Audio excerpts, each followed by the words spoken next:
Hi, everybody, and welcome to this episode where we chat with brand new geology professor Erin Donaghy at University of Nevada, Las Vegas. Erin, you're there. You made it to Vegas. What's the weather like this morning? It's very nice. It's a little chilly. I think it's in the 40s, but Okay. the weather's pretty perfect every day. Excellent, excellent. Well, I'm excited for you. I'm sure there's a ton to do with that brand new job. So let's make it quick here. I'm hoping to do about a 30-minute chat with you. Can I talk to you as well as the viewers, share my screen and just get us into this? And I have a couple of very specific things I'm hoping to explore with you today as I think about the next couple of letters. So, Erin, thank you. You have been watching a little bit of what we've been doing. You know we've been building towards this, and my initial thought, once we finally start the Cascade volcanic arc 46 million years ago, is we're going to have this beautiful line of stratovolcanoes immediately in a scene that looks pretty much exactly like today. But then I realized I don't know if we have any mountains at that time. And I wonder if we can think about what we know about the topography, about the paleogeography, about the details coming from the sedimentary stuff. So I am heading here in the blue and looking at all of these early arc magmas, but that's not what I want to talk to you about, Erin. I want to talk about how I can possibly take your very excellent detailed work in the Chumstick Sedimentary Basin in eastern Washington over by Wenatchee, tie it somehow to the brand new work you've been doing on the Olympic Peninsula, and then I don't know if you have any plans in the next decade to do any more work in Washington here, but it seems like you've got a nice bookend situation here where you've got detail and Puget Group, Tukwila, whatever, Roslyn. I'm looking at that kind of time window, and I found a couple of these in my file cabinet. I don't even know the authors of these things, but they're trying to take these units, the Chumstick, the Naches, the Cowlitz. So this has been done before, but not with the precision that you have. So that's what I'm up to today, Erin. Um, Am I right that you're thinking you might work in that time window with more sedimentary rocks in Washington in a big way or a small way? Yeah, that is the one of the goals of mine. And originally, when I started my dissertation, I wanted to characterize the entire peripheral rock sequence. So, what my PhD has been on is just focused on the northern part of the peripheral rock sequence. Yeah. But if you take a look at the map, like any of the Tabor and Katy maps or any of the maps of the region of the Olympic Peninsula, you'll see those sedimentary rocks wrap all the way around just like the crescent basalts do. So do those sedimentary basin deposits. And so one of the original questions I had was, were all these basins fully integrated as soon as they initiated, or were they isolated sub-basins? And then through time, they essentially became integrated as we had progressive infilling of that basin. So I do have some samples from some of those rocks, like the Lincoln Creek formation we had done detrital zircon geochronology on, and we had collected samples in the Macintosh or the Skookumchuck, which are Oh, interbedded with the Northcraft volcanics. okay. All right. So Yeah. we have a few samples. There's some unnamed Eocene rocks that I had worked with Ken Clark, I think in like 2019, in the fall of 2019, we went down onto the Southern Olympic Peninsula and we had collected a lot of those Lincoln Creek samples, some unnamed Eocene samples, as he was showing me around the area. So we have a bunch of samples from some of those rocks.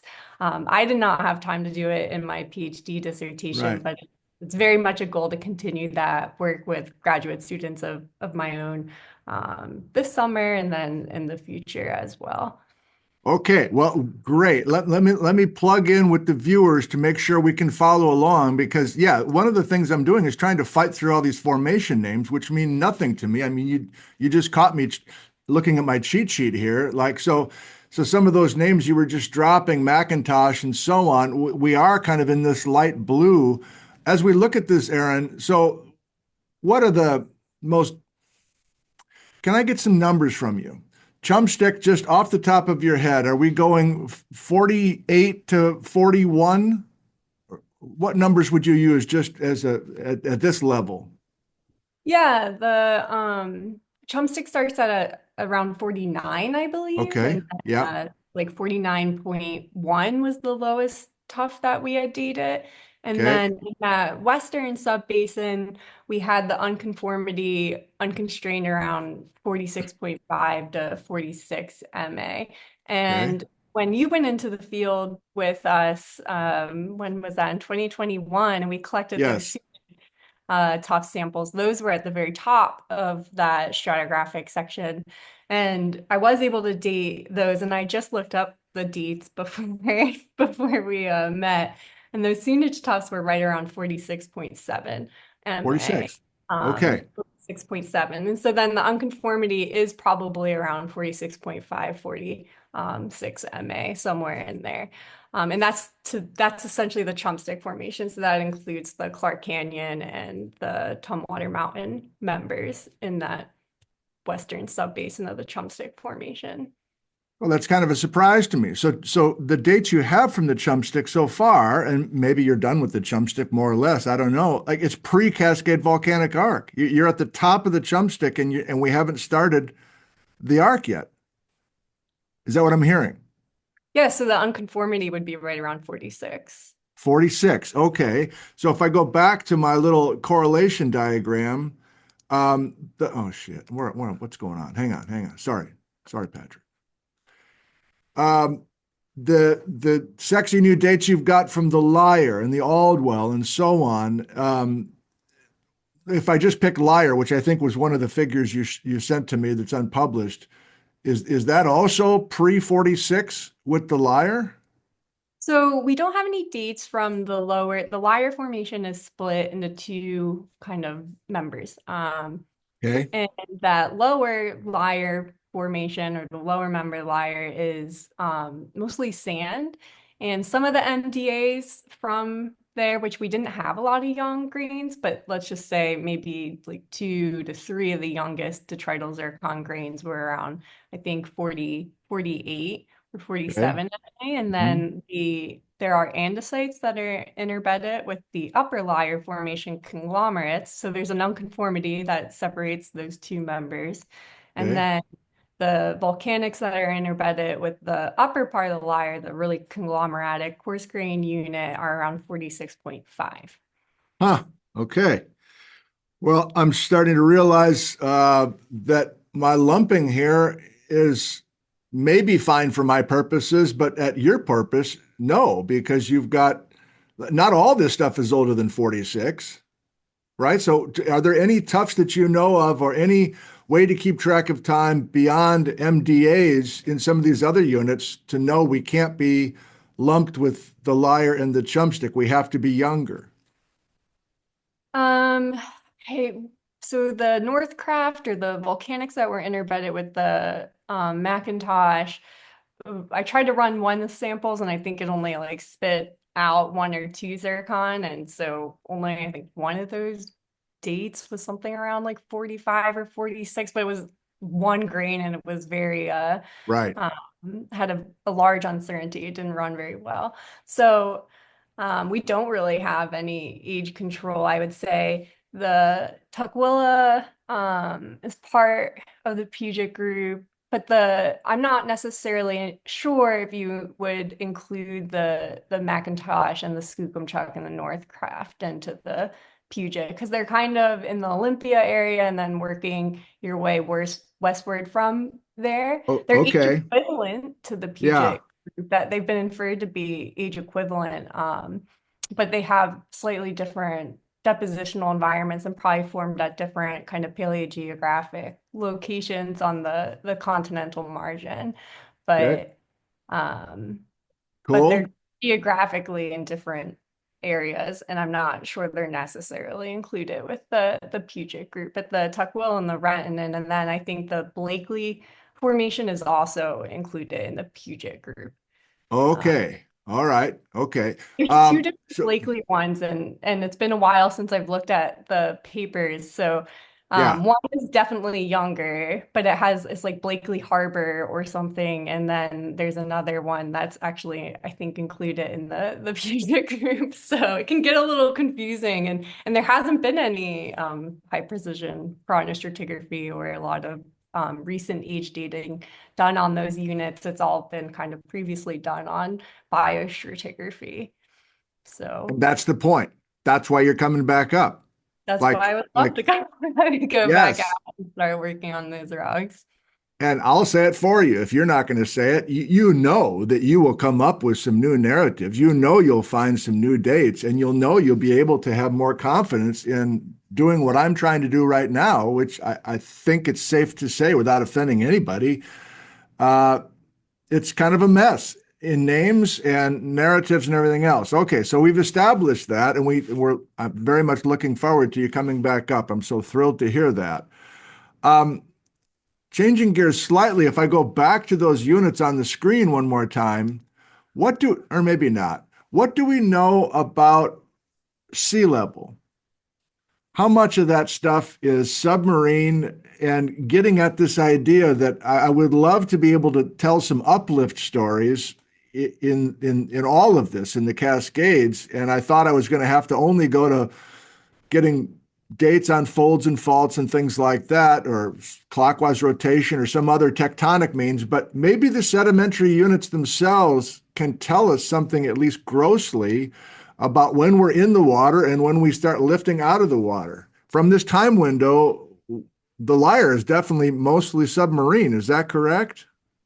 Yeah, the Lyre's been interpreted as a submarine, but it's also been debated because unlike other units on the Northern Olympic Peninsula, it's not loaded with forams. The forams that are in there are a little bit rare. They're disarticulated, so they've probably been reworked a little bit.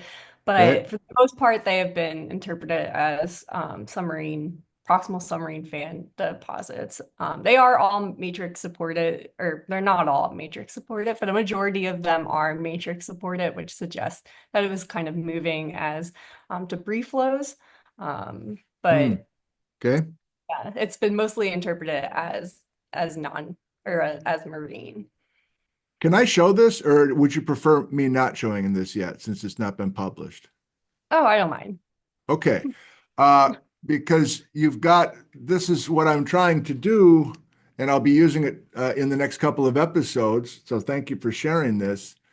Um, so 48 to 46 and a half, you have sea level in here. And again, we're west of the Cascades. Here's our friend Grello in the Western Melange Belt. But I mean, I'm starting to wonder how far inland we have submarine sediments. Like if we're connecting the dots between the Lyre and the Puget group, let me go there. What do you know much about the Puget group sedimentary unit so far? And if you are familiar with some of that, are they saying that the axis of what we now know is approaching the foothills of the Cascades is also submarine or not? So the Puget group is mostly, from what I've read, is non-marine. It's probably in either nearshore or deltaic and swampy environments. So there's a ton of coal that is interbedded with Oh yeah. Puget group. Uh, Yeah. and then if Okay. you go down to the south, you have the Macintosh Formation, which is also interbedded with coals. And so that's supposed to be some of the recent work that's been done by the state survey, the Washington State Survey, suggested that the Macintosh and the Skookumchuck are age equivalent. And they're interfingering, and those are interfingering with the Northcraft volcanics, which are also more andesitic volcanics. So you have andesitic or volcanics interbedded with the Puget group, and then similarly, you have them interbedded with the Macintosh and the Skookumchuck down in the Olympia area. So Hmm. whether or not these basins are all connected, these are some of the things that I want to go back and test. So they're age equivalent units, but they're just geographically located in different locations of Washington. So those are non-marine and have been thought to be either, near shore or deltaic but they're mostly non-marine because we have the coal deposition there. But as you work your way, at least in the south, there's this really beautiful transgression of facies in the different units. So if you're going from maybe the Olympia area and working your way out towards like Gray's Harbor, you go from this transition from non-marine to kind of near shore, shallow marine, deep marine. And so from there, people have reconstructed where was that shoreline or where was sea level, essentially, along the margin. But up in the north, it's a little more difficult. We don't have like that continuous exposure of units like we do kind of working our way from the maybe central Washington to western Washington south of the essentially Olympic National Park and Yeah. those areas in Seattle and Olympia. But But from my point of view, for the next couple of episodes, if we're in the early days of the Cascades, 46 to 40 million years ago, there's no evidence from anybody that there's a major mountain range immediately. Like we're still flirting with sea level, whether it's above or below, if we're swampy, if we're brackish, if we're non-marine, if we're marine, if we're submarine fans, it's still all pretty low level stuff, elevation wise. Is that correct generally? yeah, we know we've at least we know we when we collided Celestia, we created topography with a couch and a fold and thrust belt, and then we Oh, inverted. right. We had reversal of paleo current in the Swamp Basin, and then we had this influx of sediments that we know from the detrital zircon record on the Northern Olympic Peninsula that's reworking that Western Melange belt. And so we see this influx of sediments that look like they're derived from the Western Melange belt, which suggests that, we probably had a fold and thrust belt development and then created enough topography, at least in the Western Melange belt, which was that backstop, which allowed for sediments to kind of go to either side. So there Yeah. was topography. How long that lasted, is probably another question to think Okay. about. Well, I caught myself right there. I forgot about that stuff. So we did have that highland built when we impact Silesia. So we're down in orange time for our series. And then that's what you're saying right now. It's a question of, does everybody agree that that thing is not a permanent upland? Like it's not, we collide Silesia, we have the backstop, we've lifted a bunch of stuff, what is now the Cascades, out of the water. Or that is the question, that does that thing subside? Does that temporary upland, how temporary is that upland at the suture essentially, changing the rivers and everything? And then is there a time that everyone agrees that that upland at the aftermath of Silesia gets down below sea level again? Is there any sedimentary unit that can get us connecting eastern western Washington and say everybody's back down to sea level? Um, I'm not sure about that, but as far as for when I start to think maybe the little sedimentary basins or the trench slope basins on the Northern Olympic Peninsula, they were isolated from what I would probably say was happening with the Puget group more inland. So they're all part of the forearc region, but the Northern Olympic Peninsula basins, they're forming on top of essentially our subduction complex and Yeah. our accretionary prism. So there are these little trench slope basins. And then through time, and I say that's based on the detrital zircon record, but also the compositional, so the sandstone petrography data in the units on the Northern Olympic Peninsula, we see right at the Eocene Oligocene boundary, we go from this unit called the Hoco River Formation to the Macaw Formation. And the Macaw Formation is the first time we see this influx of feldspathic, more quartz-rich detritus. And we get a change in the detrital zircon signatures. And it's at that time then that we think maybe we have enough subsidence that we have this broad integrated forearc basin. So these would then be correlating to Oligocene sedimentary basins that are exposed on the southern tip of Vancouver Island and along the west coast of offshore Vancouver Island. But Mm. then also maybe this is when we're starting to be more connected to at least the other forearc basin deposits. So things like the Puget group in the Blakely Formation and Renton and all those other units that are a little more east in Washington. But, as far as, oh, did that connect then again? Did we have paleo rivers coming from Chumstick area? Like when Yes. we have possibly seen influx of sediments from the Cascade crystalline core. It's a little harder to say because I think the detrital zircon signatures that we can get, they can be sourced from other areas, at least on the Olympic Peninsula, which you're essentially at the trench at that point. So Right. when sediments from the crystalline core making it all the way to the trench, we think possibly then maybe around the Oligocene based on the signatures in the Macaw Formation. But, it is possible to get some of those signatures from other more proximal sources in the region. But that's the first time we start to see some kick up with some different DZ age signatures that maybe things were making it all the way out.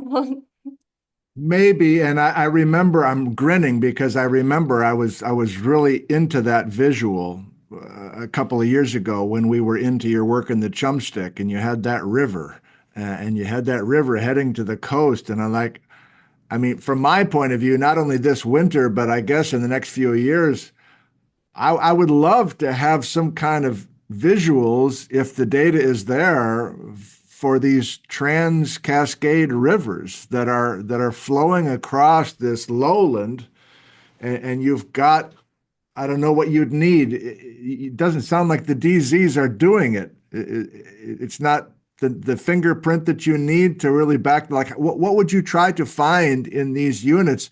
Some of them even in the Cascades today. Like, I guess there's some sedimentary stuff in the Barlow Pass unit, and the sandstone of Summit Creek, I guess, is a little younger than I thought it was, and so maybe that's like midway in this journey. But like, would you have a strategy for trying, let's say you wanted to really look into these old rivers that used to drain even as the Cascade Volcanic Arc is starting to build? What would you look for in those units that are about the same age to try to make that story for a river? Or maybe that's not the right way to approach science. I don't know.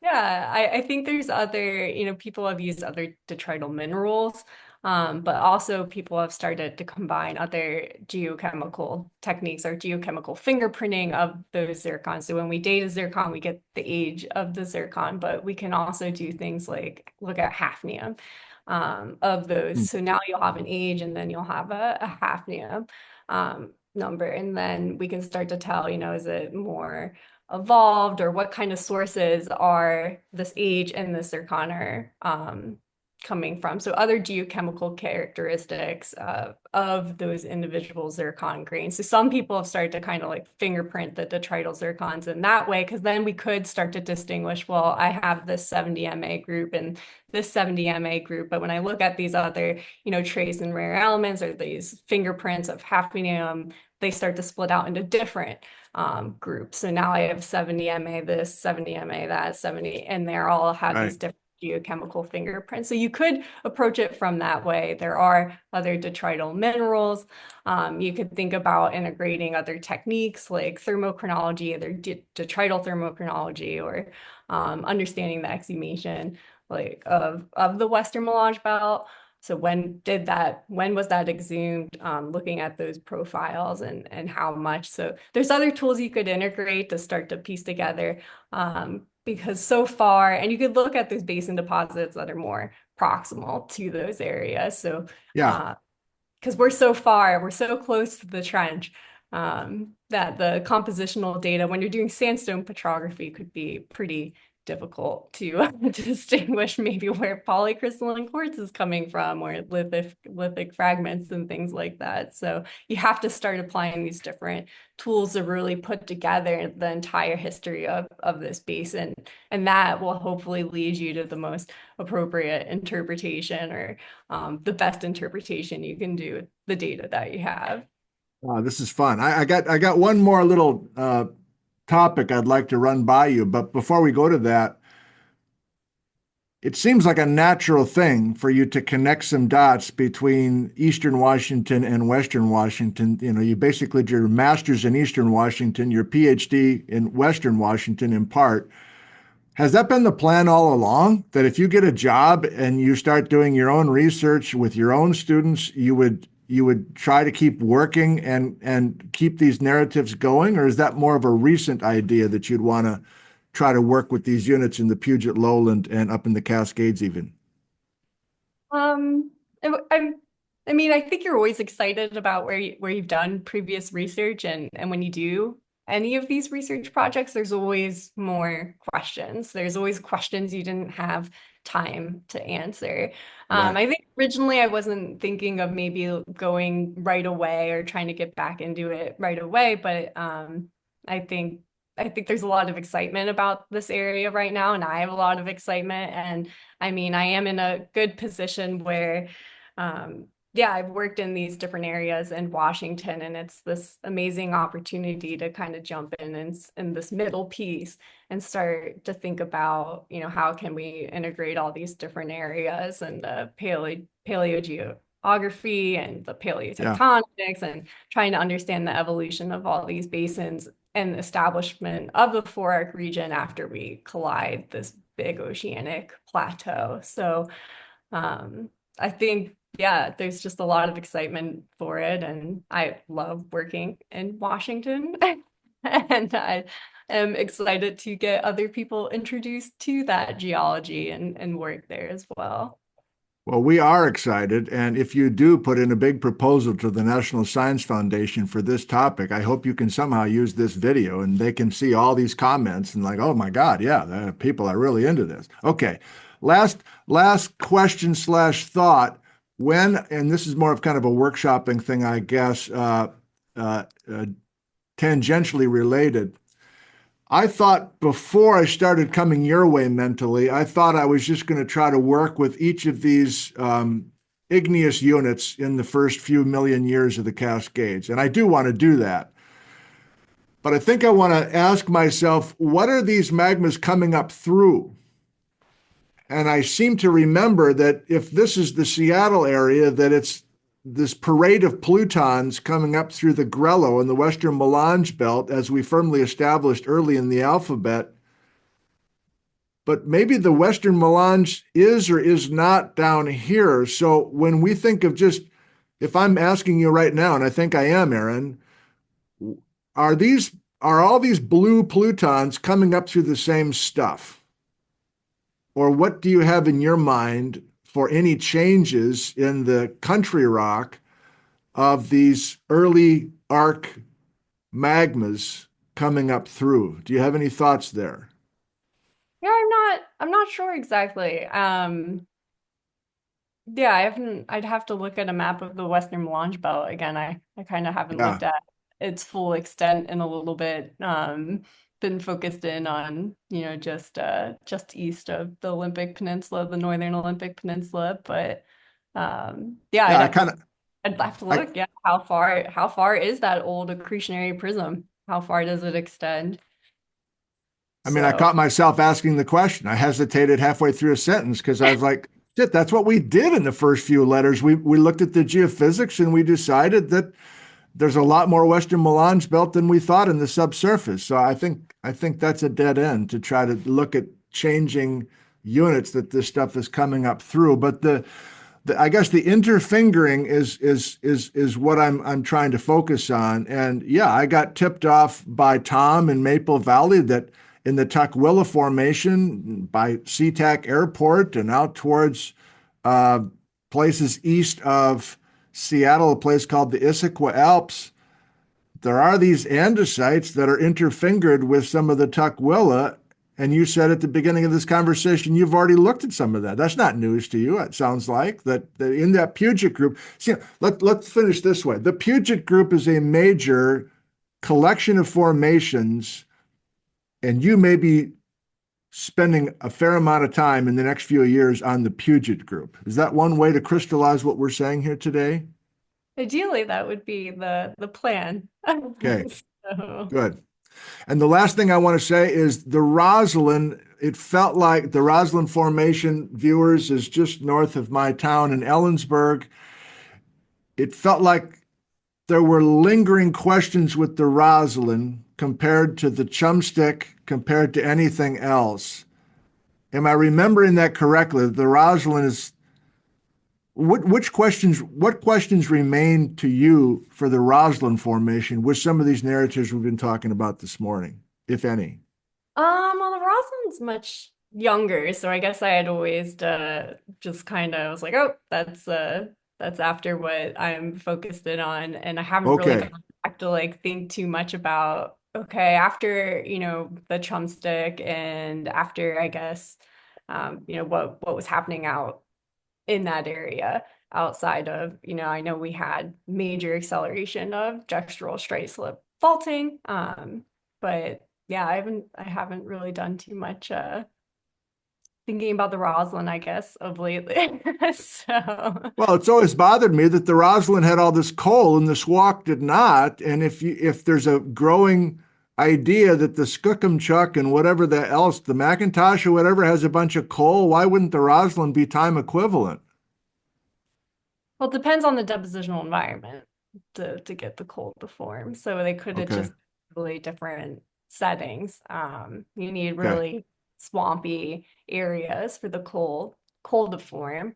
So either in the overbank deposits of some rivers, so depending on what kind of river setting you were in, and I'd have to, review all the depositional environments that we think are going on in the Roslyn, but maybe it just was, well, clearly it wasn't it wasn't good for Right. coal deposition and formation.